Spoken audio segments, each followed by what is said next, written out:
Hello, I am Peyton Wesner, a University of Illinois journalism major in the College of Media. This semester I am taking Professor Brian Johnson's multimedia reporting class, and after each and every project we are to do a video editing statement discussing the project we have just completed and give a little insight of how we came upon our decision to present the assignment in such a manner. For Project 6, our video essay, students were assigned to dive deep into a topic or an issue, present both sides of the argument if applicable, and go out and interview people. This was a true package similar to what you would see from a reporter at a local news station.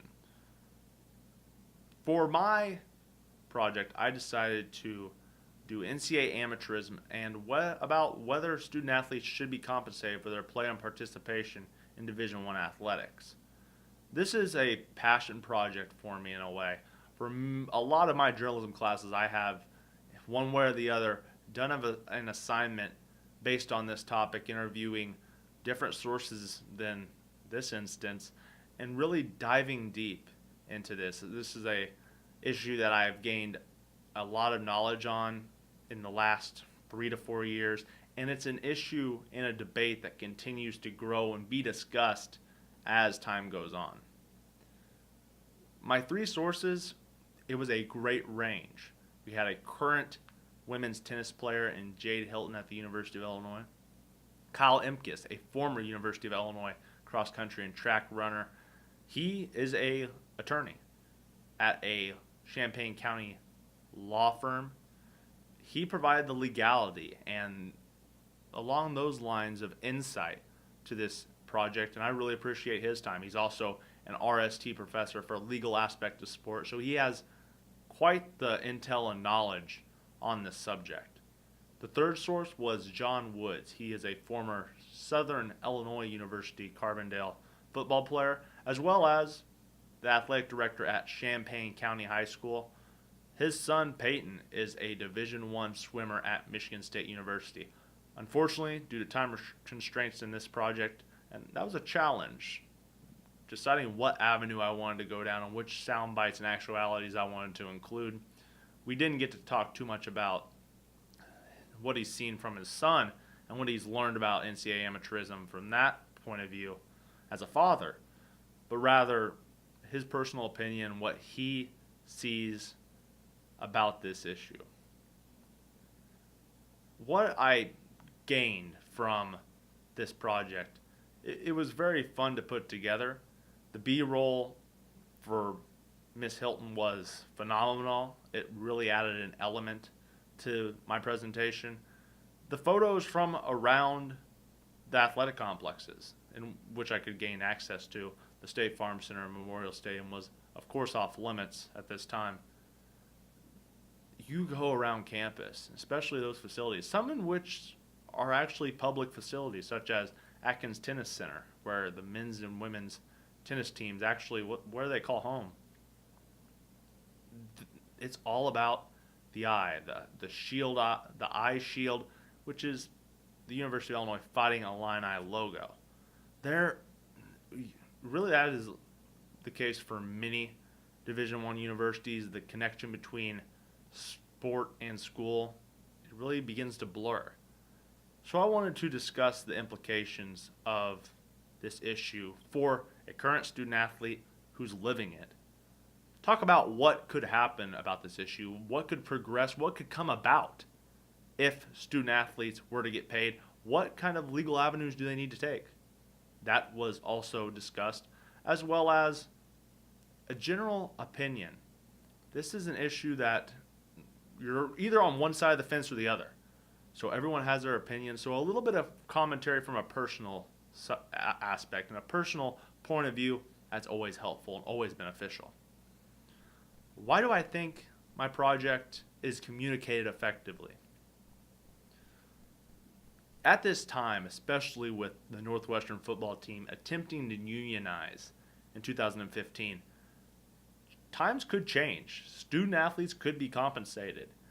There's been a lot of court cases that have favored, not necessarily present day, but have set the framework and the ground floor for avenues that could eventually lead to the NCAA amateurism rules becoming void, and the NCAA as a governing body of intercollegiate athletics actually having to pay these student athletes. That would be quite a feat, and it may take years upon years.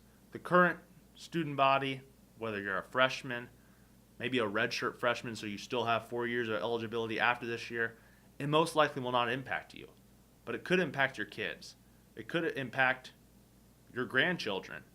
And that's what makes this issue so captivating. It may not impact you. It may not impact your brother or sister or any member of your family today.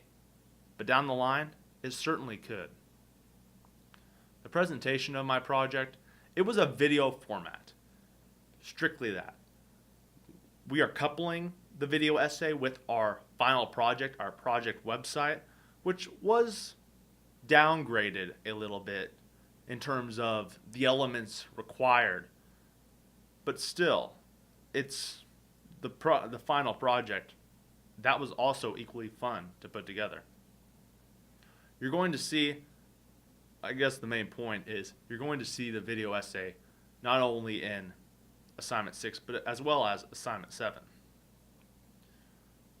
By interviewing the 3 individuals that I did, my story is well-rounded. My story has very interesting ambient sound.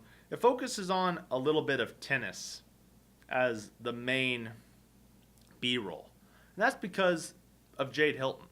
If I was interviewing a basketball player, of course I'd have basketball B-roll. But I wanted to create that connection. And that's also why my interview starts off with her speaking, and then the topic is introduced with a slide.